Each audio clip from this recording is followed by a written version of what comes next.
እዚህ ጋር አይደለም የበሱት፣ እጁን እዚህ ጋር ነው የበሱት። ፊዚዮሎጂካሊ በጣም በሕክምና ነርቭን ምናምን የቆረጡት ባይዘው። የመስቀል ሞት መስቀል ላይ መሰቃየት ብቻ እንዳይመስላችሁ፣ ባዮሎጂካሊ አንዳንዱ ነገር እዚህ ጋር ማውራት አንችልም። አንዳንዱን ጉዳይ መስቀል ላይ የሚሰቀል ሰው ምንም ነገር መሆን አይችልም ባይዘው። ደሙን የሚሄድበትን ይቆርጡታል፣ ነርቭ ይበጥሳሉ። የሆነ ገምተው አይደለም የሚያረጉት፣ የታቀደ ቦታ። ለምን? የሲቃዩ አካል ነው። እጁ ተበስቶ መንጠልጠል አይደለም ጉዳዩ። እዚህ ውስጥ የሚቆረጥ ነገር አለው፣ አብረው ይቆርጡታል። ያንን ሁሉ ሲቃይ ኢየሱስ መስቀል ላይ ሲሰቃይ ዝም አለ። አልበቃ ብሏቸው ጎኑን በጦር ወጉት። ዮሐንስ ነበር አይደል እንደዚህ ብሎ አየ። ጎኑን ሲወጉት የወጣውን አይቶ ዮሐንስ ብቻ ነው ያየው። የጻፈው ደምና ውሃ ወጣ ከጎኑ አለ። ደም ብቻ ሳይሆን ውሃ ድሬን አረግ። ተጠማው ማለት እኮ ሲስኮሲስ ድሬን ማለት ውሃ ጠማኝ አይደለም፣ ፈሳሽ አለቀ ከሰውነቱ። ቆዳው አጥንቱ ላይ ተለጠፈ።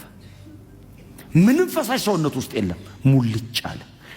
እዛ ደረቅ እንጨት ላይ የኢየሱስ ደም ፈሰሰ። እንጨቱ በኢየሱስ ደም ራሰ። የዓለምን ሁሉ ኃጢአት የሚያስወግድ የእግዚአብሔር በግ። እግዚአብሔር ያንን ደም አየ። ከሰው ጋር እታረቃለሁ አለ። የድነታችሁን ራስ በዚህ መንገድ ፈጽሜዋለሁ፣ ብዙ ልጆችን ለክብር አመጣለሁ አለ። ቻለ ኢየሱስ። ለእኔ የተከፈለ ነው ወዳጆቼ። እማመሰግነው ስለሞተ ብቻ አይደለም፣ ስለሞተልኝ ነው። ኢየሱስ ባይሄደው ይሄን መንገድ እኔን ነው ሂድ የሚለኝ። እኔ ደግሞ መሄድ አልችልም። የዘላለም ፍርድ ነው ላይ የሚመጣው። ላረገው አልችልም፣ እኔ አልችለውም። ስለዚህ እግዚአብሔር ከቁጣው በታች ይጥለኛል። ስለዚህ አንተ አትችልም፣ እሱ ይሂድልህ አለኝ። ለዛ ነው አየህ፣ በጣም ቲንከርስ አይደሉም ወንጌልን የሚያገኙት። በስብከት ሞኝነት የሚያምኑትን ያድን ዘንድ የእግዚአብሔር በጎ ፈቃዱ ነው። ኢየሱስ በዚህ መንገድ መስቀል ላይ ሞተ፣ የዘላለም ሕይወት ይሰጣል ሲባል አንዳንድ ሰው አይመስለኝም ይላል።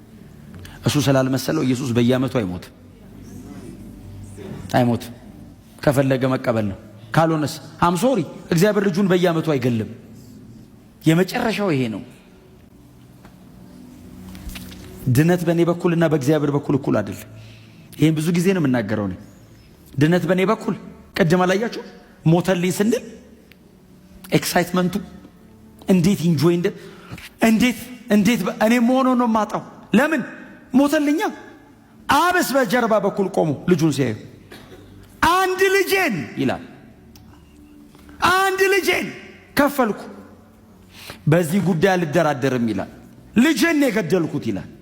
አየ ምንም ነገር ባረግ እግዚአብሔር ቶለሬት ያደርገኛል። ልጁን ከገፋውበት እግዚአብሔር አይታገሰኝም።